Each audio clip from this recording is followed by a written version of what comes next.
রাজ্যে জাতীয় সড়ক নির্মাণে ব্যাপক দুর্নীতির অভিযোগ তুলে সিপিএম এর রাজ্য সম্পাদক তথা বিরোধী দলনেতা জিতেন্দ্র চৌধুরী দাবি করেন এর পেছনে সোর্স মানি বড় কারণ। শনিবার তিনি বলেন, জাতীয় সড়কের বেহাল অবস্থা নিয়ে মুখ্যমন্ত্রীর সাম্প্রতিক মন্তব্য অবৈজ্ঞানিক। পাশাপাশি প্রয়াত ডিজিপি অনুরাগ ধ্যানকরের মৃত্যুকে ঘিরে একাধিক প্রশ্ন তুলে ঘটনার নিরপেক্ষ এবং পূর্ণাঙ্গ তদন্তের দাবি জানান তিনি।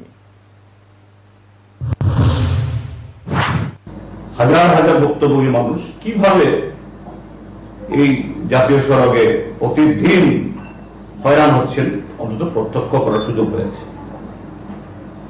কিন্তু আমি আশ্চর্যান্বিত, তিনি যে বয়ান দিয়েছেন, কি বলেছেন, ত্রিপুরার যে বেশি বৃষ্টি হয়, ত্রিপুরার যে মাটি নরম,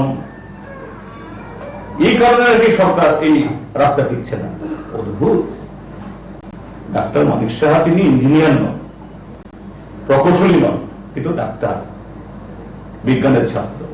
একটা বিজ্ঞানের ছাত্র কিভাবে অবৈজ্ঞানিক কথা বলেন, অযৌক্তিক কথা বলেন, আমার মাথায় ঢুকছে না।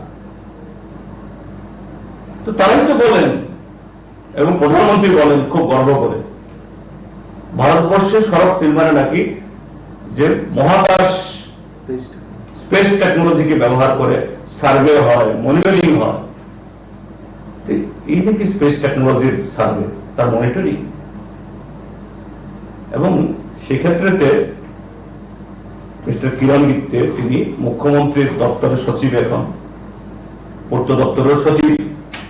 আমি তার একটা এই ইন্টারভিউ দেখলাম, এই প্রেস কনফারেন্স দেখলাম, তিনি বলেছেন যে নিম্নমানের কাজ হয়েছে এবং এটা নাকি এই জাতীয় কেন্দ্রীয় মন্ত্রী গাডকারি সাহেব সেই সমাধি ঠিক হয়েছে, এগুলো সব বাতিল করে দিয়ে আবার পৌঁছে গেলাম একে নিজস্ব তত্ত্বাবধানে স্থায়ীভাবে সাহা টেক্সটাইলস এখন ত্রিপুরা রাজ্যের আগরতলা শহর কর্নেল চৌমুহনীতে। প্রথম বর্ষপূর্তি উৎসব উপলক্ষে 1 আগস্ট থেকে 5 আগস্ট নিশ্চিত 20% ছাড় ও তারও বেশি বাই 1 গেট 1 ফ্রি। এই অফার শুধুমাত্র সাহা টেক্সটাইলস আগরতলায় এবং অনলাইন স্টোর বুননে। এখানে পাবেন sari, ladies wear, men's shirt, Punjabi, খুশিয়ারি, বেডশিট, বেড কাভার, ব্লাউজ স্টুডিওর সম্ভার ছাড়াও পাবেন সাহা টেক্সটাইলসের নিজস্ব তত্ত্বাবধানে প্রস্তুত দেশ, রবি, অরণ্য, বুনন, নোয়াখালী জামদানি, কুটির শিল্প উদ্যোগ সহ মঙ্গল বেনারসি, রাজঘরানা বেনারসি, রামনগর বেনারসি সম্ভার বিশেষ ছাড়ে।